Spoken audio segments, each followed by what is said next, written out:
Hello दोस्तों। अध्याय 3 कक्षा 9वीं का अध्याय 3 देखने जा रहे हैं, जिसमें पिछले हम लोग अध्याय 1 बहुपद, अध्याय 2 वास्तविक संख्या परिमेय एवं अपरिमेय संख्याएं के साथ कंप्लीट कर चुके हैं। अब देखने जा रहे हैं अध्याय 3, जिसका नाम है घातांक।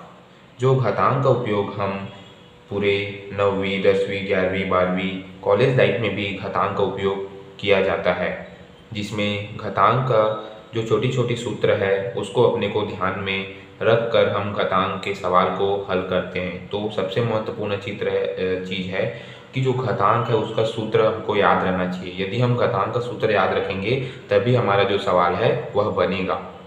ठीक है, घातांक का यदि हम नियम नहीं जानेंगे, उसकी कुछ विधि नहीं जानेंगे, उसका सूत्र नहीं पता रहेगा तो घातांक का कुछ भी सवाल नहीं बनेगा। हर सवाल में घातांक के सवाल जो रहता है उसमें सूत्र का उपयोग किया जाता है, तभी वह सवाल बनता है। आप लोग को भी आगे पता चल जाएगा कि घातांक का उपयोग क्यों करते हैं। तो आइए देखने जा रहे हैं अध्याय 3 के घातांक। तो सबसे पहले हम घातांक पढ़ रहे हैं, तो घातांक किसे कहते हैं उसको पहले समझ जाते हैं, उसके बाद हम उसके नियम पर जाएंगे और सूत्र को समझेंगे। तो घातांक है पहला, घातांक किसे कहते हैं। सबसे महत्वपूर्ण चीज़ है घातांक किसे कहते हैं, ये इसकी परिभाषा आना चाहिए, और घातांक किसको कहते हैं इसको भी हमको समझ में आना चाहिए। तो पहला है घातांक किसे कहते हैं। तो घातांक उसे कहते हैं किसी राशि को उसी से जितनी बार गुणा करते हैं वह उसकी घात कहलाती है। क्या समझे, किसी राशि को उसी से जितनी बार गुणा करते हैं वह उसकी घात कहलाती है। अर्थात जैसे उदाहरण में दिया हूँ, a की घात 5 है, मान लो ये जो 5 है वह कहलाता है घात। ठीक है, घातांक। ठीक है, घात प्लस अंक ऐसे।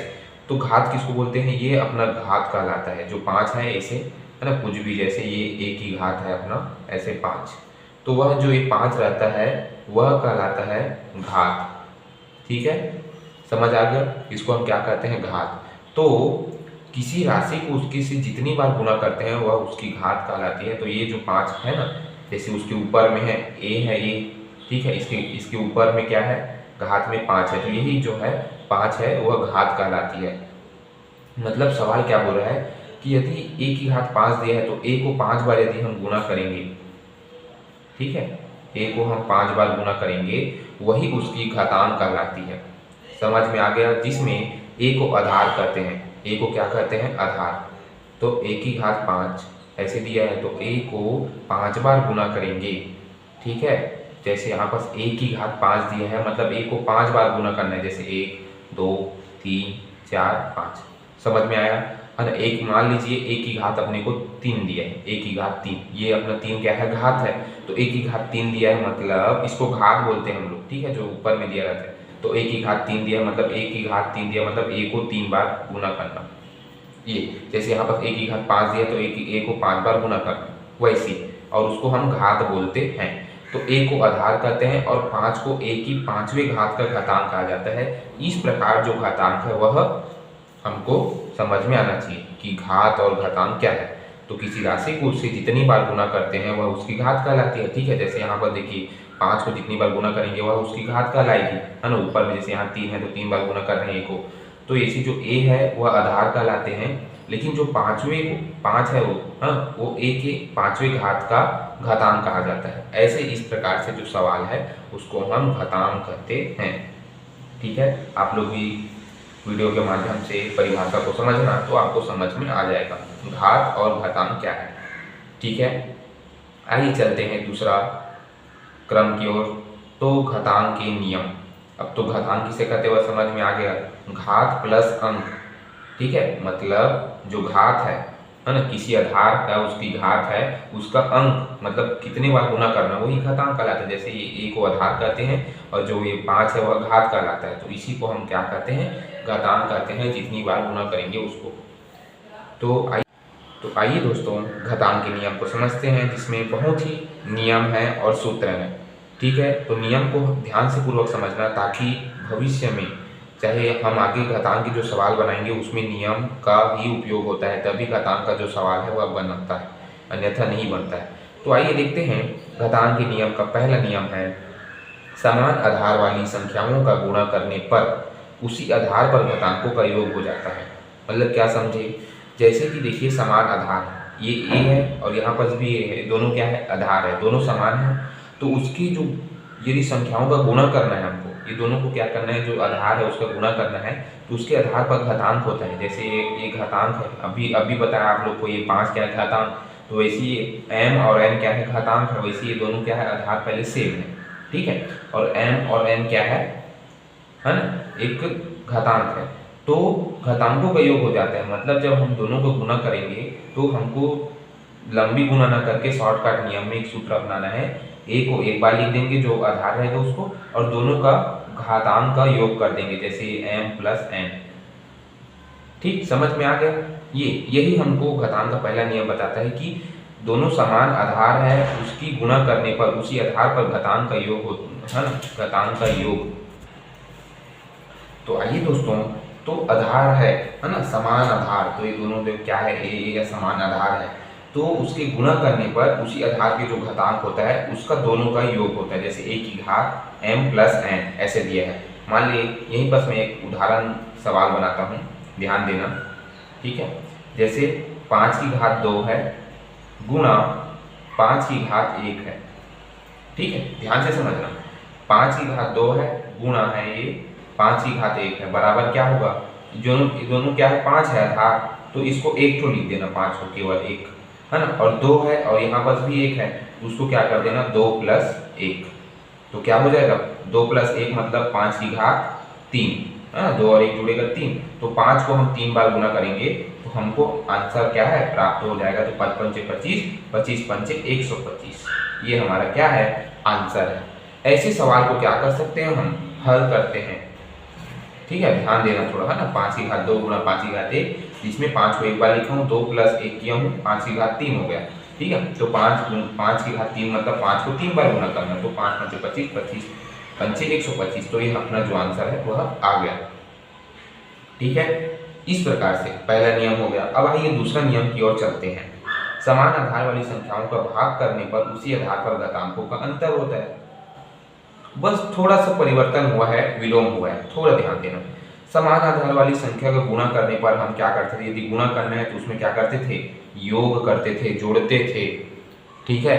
अब आइए समान आधार वाली संख्याओं का भाग करने पर उसी आधार पर घातांकों का क्या करना है, अंतर करना है। अंतर मतलब कि क्या, घटाना, ठीक है। तो जब गुणा करने हैं तो उसके जो घातांक होता है उसका योग करना, जोड़ना मतलब, और जब भाग करना है तो उसमें क्या करना, अंतर करना। अंतर का मतलब होता है घटाना। तो आइए देखते हैं, जैसे a की घात m भागित a की घात n, तो अंतर मतलब घटाना, तो दोनों क्या है, भागित है, तो इसमें क्या कर देना, a की घात m माइनस n, ठीक है। उसमें गुणा करने में जोड़ते थे, और अब अपने को भाग करना है, तो a की घात m और a की घात m बराबर क्या हो जाएगा, a की घात m माइनस n, घटाना। अर्थात यहाँ पर भी समझना, a की घात m बटा a की घात n मतलब बराबर होगा a की घात m माइनस n, ठीक है, समझ में आया। आइए एक छोटे से सवाल अपने को समझते हैं। जैसे 5 की घात यहाँ पर 3 है, भागित है 5 की घात 1, ठीक है, ध्यान से समझना।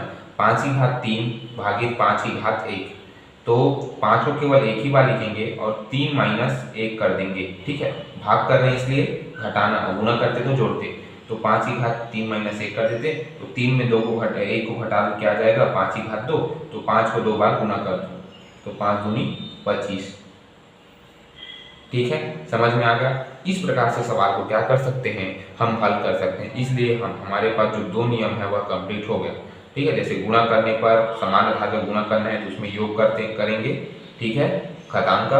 और जब समान आधार वाली संख्याओं का भाग करने पर उस आधार का घातांकों को क्या करना है, अंतर करना है, तो योग मतलब कि जोड़ना है, ठीक है, गुणा में, ठीक है, और भागित में अपने को घटाना है, जैसे a की घात m माइनस n, अंतर होता है, ठीक है। ये 2 अपने नियम ध्यान से पूर्वक समझ में आ गया होगा।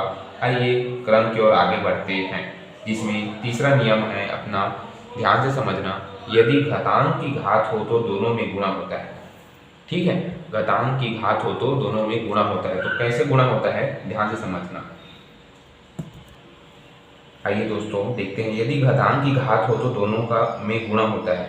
तो जैसे देखिए यहाँ a की घात m है, ये अपना a क्या है, आधार है, उसके घात में m है, उसके बाद कोष्टक के बाहर में फिर घात है n, ठीक है। तो अर्थात जो a है उसको a ही a बस लिखेंगे, और जो m है और n है ना उसका दोनों का गुणा कर देंगे। यदि बाहर में है उसका भी गुणा और अंदर में है घात उसका भी, दोनों का एक साथ गुणा कर देंगे। अर्थात एक सवाल के साथ समझते हैं, ये देखते हैं।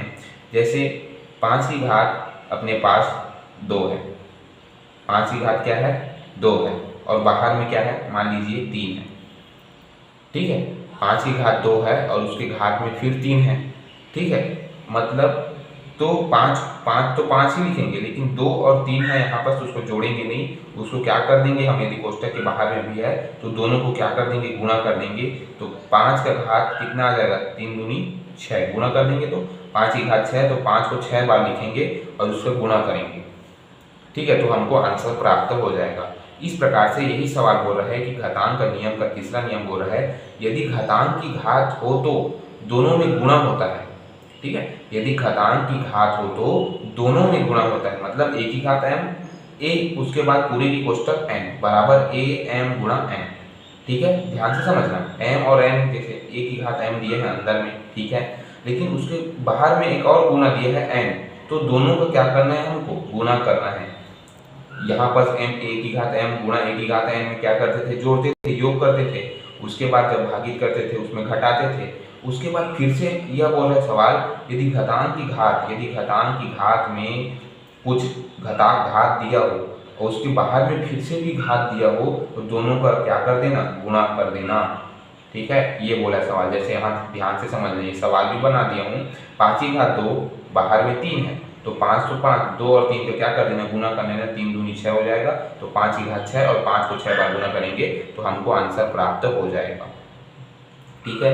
इस प्रकार घातांक के नियम का 3 नियम यहाँ पर कंप्लीट हो गए हैं, जो बहुत ही महत्वपूर्ण आईएमपी है। हम इसको जब तक नहीं समझेंगे, नियम को, सूत्र को नहीं समझेंगे, तब तक हमारे से सवाल नहीं बनेगा। इसलिए आप लोग से आग्रह है, ध्यान से नियम को समझे, तभी हमको नियम यदि हम समझ गए, सूत्र हम समझ गए, तो हमको आगे चल के जो सवाल बनाएंगे उसमें कठिनाइयाँ नहीं होंगी।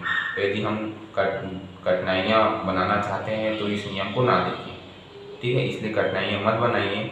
यदि हम सूत्र और नियम को समझ गए तो हम जो सवाल है वह अपने लिए सरल हो जाएगा, कठिन से कठिन सवाल को हम सरल कर देंगे, ठीक है। तो 3 नियम कंप्लीट हो चुका है ना। आइए देखते हैं चौथा नियम की ओर, घातांक के नियम का चौथा नियम, जो बहुत ही महत्वपूर्ण है। आइए दोस्तों, घातांक के नियम की चौथा नियम देखने जा रहे हैं।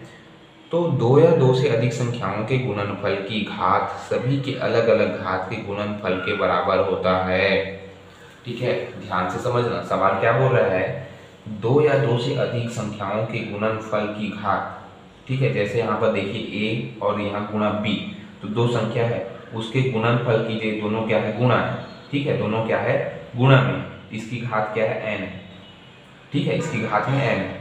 तो जब वो दोनों की घात में n है तो अलग अलग घात के गुणनफल के बराबर होता है। जैसे यहाँ देखिए a की घात n गुणा b की घात n, ठीक है, आप लोग को समझ में आ गया होगा, इसको और दोबारा बताने की जरूरत नहीं है। तो जैसे a गुणा b दिया है, उसके घात में n दिया है, तो जो n दिया है उसको अलग अलग अपने को घात के रूप में लिखना है। जैसे a की घात n गुणा b की घात n, बस यही हमको क्या होता है, 2 या 2 से अधिक संख्याओं के गुणनफल की घात सभी के अलग अलग घात के गुणनफल के बराबर होता है, यही सवाल बोल रहा है, ठीक है। आइए समझने जा रहे हैं। जैसे एक 5 गुणा 6, ठीक है, 5 गुणा 6 उसकी घात में है 2, समझ में आ गया। 5 गुणा 6 उसके घात में है 2, तो यह कैसे हो जाएगा, 5 की घात 2 गुणा 6 की घात 2। यही बोल रहा है सवाल कि जब ये दोनों अपना दिया है गुणा में, उसकी घात में n दिया है, तो वह दोनों के बराबर हो जाता है उसकी घात में। जैसे a की घात n गुणा b की घात n, जैसे यहाँ दिया है, वैसे 5 गुणा 6 की घात 2 है, तो 5 की घात 2 लिख लीजिए और 6 की घात 2 लिख लीजिए। इस प्रकार अपना जो चौथा नियम है वह यही समझाने जा रहा है कि 2 या 2 से अधिक संख्याओं के गुणनफल की घात सभी की अलग अलग घात के गुणनफल के बराबर होता है। जैसे ये गुणनफल के बराबर हुआ ना, ये दोनों के गुणनफल के बराबर है ना। इससे अधिक भी हो सकता है, ए गुणा बी गुणा सी, तो उसमें सी की घात n भी लग सकता है। इस प्रकार से सवाल यही बोल रहा है चौथा नियम कि उसके जो अलग अलग घात के गुणनफल के बराबर होता है, यदि गुणनफल होता है तब। ठीक है, तो इस प्रकार से जो सवाल है वह चौथा नियम है और सूत्र भी अपने को याद रखना है। आइए पांचवा नियम की ओर आगे बढ़ते हैं। दो संख्याओं के भाग की घात दोनों के अलग अलग घात के भाग के बराबर होता है। अब उसमें क्या बोला था सवाल, नियम सेम ही रहता है, बस थोड़ा सा परिवर्तन रहता है, ध्यान से समझना। उसमें सवाल क्या बोल रहा था कि दो या दो से अधिक संख्याओं का गुणनफल करते थे, उसका गुणनफल के अलग अलग घात के बराबर होता था, है ना, होता था। अब यहाँ पर बोल रहा है कि दो संख्याओं के भाग की घात है। जैसे दो संख्याएं भाग है, दोनों भाग में, ठीक है, a बटा b, तो दोनों भाग में है, उसके घात में क्या है, मान लीजिए n, ठीक है, ये दोनों भाग है, उसके घात में क्या है, n है, तो अलग अलग घात के भाग के बराबर होता है। तो जैसे देखिए a की घात n बटा b की घात n, बस यही बोल रहा है सवाल कि दोनों की घात के n, जैसे यहाँ पर भाग वाला रहेगा तो ऐसे बनाना है और गुणा वाला रहेगा तो ऐसी घात। तो ऐसी एक उदाहरण मैं आप लोग को फिर से देता हूँ, जैसे 5/6 है, ठीक है, अभी ये गुणा में दिया था उसी यहाँ पर दे रहा हूँ, 5/6 है ना, भाग में है दोनों, यहाँ पर गुणा था, ये 5/6 की घात में 2 है, तो इसको हम इससे लिख सकते हैं कि नहीं, 5 की घात 2 बटा 6 की घात 2 लिख सकते हैं ना। यही बोल रहा है सवाल कि दो संख्याओं के भाग की घात, ये दोनों संख्याओं के भाग है उसकी घात के, दोनों के अलग अलग घात के, ये दोनों के अलग अलग घात के बराबर होती है। ठीक है, ये ठीक है, दोनों ध्यान से समझना, यहाँ पर गुणनफल के बराबर होती है, यहाँ भाग के बराबर होती है, दोनों की घात के बराबर होती है, वो भी उसमें घात भी बराबर होती है, इसमें भी घात बराबर होती है ना। और दोनों भाग है तो भाग और गुणा है तो गुणा, दोनों गुणनफल भागफल बराबर होती है। यही पांचवा नियम अपने को समझा रही है। ठीक है, मैं उदाहरण भी देते जा रहा हूँ, है ना, ध्यान से समझना, ये सवाल अपने को आगे चल के बनाना है, हमको कंफ्यूज नहीं होना है, हम कंफ्यूज हो गए तो हमसे सवाल नहीं बनेगा। आप लोग वीडियो एक बार नहीं बार बार देखिए, ठीक है। तो नियम सेम ही रहता है, बस गुणा में अपने को जोड़ना रहता है या तो गुणा करना रहता है, और भाग में घटाना रहता है या तो उस दोनों का भाग करना रहता है। जैसे इस नियम को अपने को समझना है, ठीक है, तो समझ में आ गया होगा। ठीक है, छठवां नियम की ओर चलते हैं। तो छठवां नियम एक कंफ्यूज करने वाला नियम है, लेकिन बहुत शानदार नियम है, हमको ध्यान से समझना है। तो छठवां नियम बोल रहा है कि किसी राशि को अंश से हर या हर से अंश में बदलने पर घातांक का जो चिन्ह है वो बदल जाता है। तो इससे हम क्या समझे, तो देखिए अंश किसको बोलते हैं, जैसे ये अंश है और ये हर है, जैसे यहाँ पर ये अंश है और ये हर, वही बोल रहा है सवाल कि अंश से हर, ये अंश है और ये हर है, और हर से अंश, तो ये हर है और ये अंश है। तो जब दोनों को परिवर्तन करने हैं तो जो घातांक का जो चिन्ह रहता है ना वह बदल जाता है। तो यहाँ ध्यान से देखना, जैसे a की घात 5 है, ठीक है, a की घात 5, अब इसको हमको बदलना है तो कैसे हो जाएगा, a की घात 5 है तो बराबर करके 1 बटा ये जो 5 a की घात m है वो नीचे आ जाएगा और इसमें माइनस लग जाएगा। ठीक है, अब मान लीजिए इसी a की घात माइनस m को हमको बदलना है तो 1 बटा a की घात m हो जाएगा। समझे कि नहीं समझे, समझ में आ गया होगा। एक फिर समझाता हूँ, जैसे अंश को हर को अंश से बदलते हैं तो उसमें घातांक का चिन्ह बदल जाता है। जैसे यहाँ पर देखिए ये घात है अपना 5 अपना घात m अपना घात है, इसको हम घात बोलते हैं ना, ये आधार है, ये अपना m क्या है, घात। तो घात को यदि हम चिन्ह बदलेंगे तो उसमें परिवर्तन होगा, यही बोल रहा है। तो a की घात m है, अब इसको हमको परिवर्तन करना है भाग में, तो a 1 बटा क्या हो जाएगा, a की घात माइनस m, तो यहाँ धन था वो यहाँ बटा में आया तो वह माइनस m हो गया। वैसे देखिए मान लीजिए यहाँ पर a की घात माइनस m है, अब उसको हमको परिवर्तन करना है तो 1 बटा a की घात m हो जाएगा, जबकि यहाँ माइनस m तो नहीं हुआ, यहाँ पर भी यहाँ a की घात m है तो 1 बटा a की घात m लिखना चाहिए हमको। तो क्यों नहीं लिखे, क्योंकि चिन्ह में परिवर्तन हो जाता है। तो a की घात m है तो 1 बटा a की घात माइनस m हो जाएगा, वैसे a की घात माइनस m है तो 1 बटा a की घात m हो जाएगा, चिन्ह में परिवर्तन हो जाएगा। आइए सवाल की ओर समझते हैं तो आप लोग को और समझ में आएगा। उदाहरण जैसे 5 की घात 2, ठीक है, 5 की घात 2 है तो क्या हो जाएगा, 5 की घात 2 है तो 1/1 है तो 1, तो 5 की घात -2 हो जाएगा। समझ में आया? एक की घात m बराबर बटा 1 की घात -m है तो 5 की घात 2 है, मान लीजिए यहाँ पास प्लस में है घात में, तो हमको परिवर्तन करेंगे तो 1/5 की घात -2 हो जाएगा। समझ में आया ना? देखिए 1/5 की घात -2, वैसे यहाँ देखिए a की घात -2, सॉरी 5 की घात -2, ठीक है, 5 की घात -2 है। अब इसको परिवर्तन करेंगे तो ये क्या हो जाएगा, 1/5 की घात 2 हो जाएगा, क्योंकि माइनस है तो प्लस और प्लस रहता है तो माइनस। समझ में आया? यही सवाल बोल रहा है कि यदि हम परिवर्तन करने हैं किसी घातांक को तो उसमें चिन्ह में परिवर्तन हो जाता है, चिन्ह बदल जाता है। जैसे यहाँ देखिए 5 की घात 2 है बराबर 1/5 की घात ऋण 2 हो गया, देखिए बराबर करके, ठीक है। अब यहाँ पास 5 की घात ऋण 2 था, उसको हम बदले तो क्या हो गया, 1/5 की घात 2 हो गया बराबर करके, हो गया ना। 5 की घात 2 बराबर 1/5 की घात ऋण 2, वैसे 5 की घात ऋण 2 है तो उसको हम परिवर्तन किए तो 1/5 की घात 2 हो गया। यही बोल रहा है कि चिन्ह परिवर्तन हो जाता है, और यही सवाल है प्रश्नावली 3.1 में, यही सवाल दिया है। इसी अपने नियम को अपनाकर सवाल को हल करना है। प्रश्नावली 3.1 के पहला सवाल में यही नियम लगेगा छठवां, किसी राशि को अंश से हर को अंश से बदलने पर घातांक का चिन्ह बदल हो जाता है, तो किसे बदलता है वह आप लोग को उदाहरण और नियम के अनुसार समझ में आ गया होगा कि सूत्र का निर्माण कैसे हुआ है, ठीक है। तो एक ही घात है ना, जिसको बदलना है वह, जैसे हम बदलेंगे चिन्ह है ना, भाग में जो दिया रहेगा गुणा में घात में, उसको बदलेंगे भाग में तो क्या हो जाएगा, माइनस हो जाएगा। यदि हम माइनस रहेगा उसको भाग में बदलेंगे तो वह प्लस हो जाएगा, जैसे 1/5 की घात 2 हुआ है, ठीक है।